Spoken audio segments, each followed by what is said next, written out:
оқырмандар, оқуға құштар мектеп жобасы аясындағы іс-шара жоспары бойынша мектеп кітапханашысы Дәуенов Ардақ апай мен 5-ші сынып оқушыларымен ұйымдастырылған онлайн оқу сағатымыз Алаштың 5 арысына арналады. Алаштың 5 арысы Ахмет Байтұрсынұлы, Шәкәрім Құдайбердіұлы, Міржақов Дулатов, Жүсіпбек Аймауытов, Мағжан Жұмабаев. 5 арыс деген атпен ел есінде қалған ақын жазушыларымыздың қазақ әдебиетінде алар орны зор. Бірі тұңғыш қазақ әліпбиін жазып қалдырса, бірі тұңғыш қазақ романын жазып шықты. Одан да басқа артына мол мұра қалдырған арыстарымыздың елеулі еңбектері ұлан-ғайыр. Шәкәрім Құдайбердіұлы 1858 жылы туылып, 1931 жылы қайтыс болған ақын, сазгер, философ, композитор, ақын, жазушы және Абайдың замандасы әрі інісі. Еріншектен салақтық, салақтықтан надандық, бірінен бірі туады, жоғалар сөйтіп адамдық.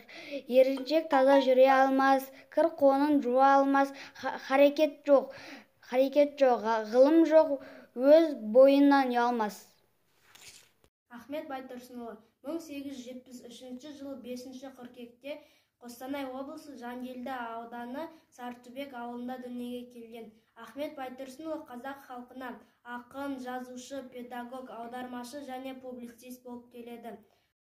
Ахмет Байтұрсынұлы адамдық диханшысы, қырға шықтым, көлі жоқ, көгалы жоқ, құрға шықтым, тұқымын адамдықтың шаштым, ектім, көңілін көтеруге құр халықтың. Қор болған босқа кетіп, еңбек бейнет, құлдарға құлдықтан жоқ, артық зейнет. Оттай бер, жануарым, екі аяқты, адамдық хайуанға қанша қажет. Міржақып Дулатұлы 1885 жылы 25 қарашада Қостанай облысы Жангелді ауданы Қызбел ауылында дүниеге келген. Әкесі аты шыққан шебер, ал анасы әншілікке бейім болған. Міржақып 2 жасында анасынан айырылды. Әкесі тұңғыш ұлы Асқарды алдымен мұсылманша, одан кейін орысша оқытып, заң саласына қоспақ болды. Осы жолмен Міржақыпты да оқуға берген болатын.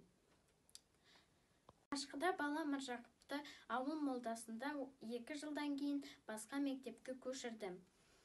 Ол туралы Міржақып өзі де жазған болар. Жүсіпбек Аймауытұлы 1889 жылы Павлодар облысы Баянауыл ауданында Қызылту ауылында дүниеге келген. Қазақтың көрнекті жазушысы, публицист, драматург, қазақ әдебиетінің қалаушыларының бірі, қазақ тілі газетінің редакторы. Аштық тұсында қарапайым халыққа қол ұшын берген. Мағжан Жұмабаев барлығымыз білетін Алаштың 5 арысының бірі. Және де ол қазақ халқының танымал ақыны. Мағжан Жұмабаев бұрынғы Ақмола губерниясында дүниеге келген. Ол 1893 жылы дүниеге келіп, 1938 жылы дүниеден өткен. Мағжан Жұмабаевтың шығармалары өте көп. Соның ішінде мен білетін шығармалардың бірі Шолпан, Батыр баян, Қорқыт поэмасы дегендей.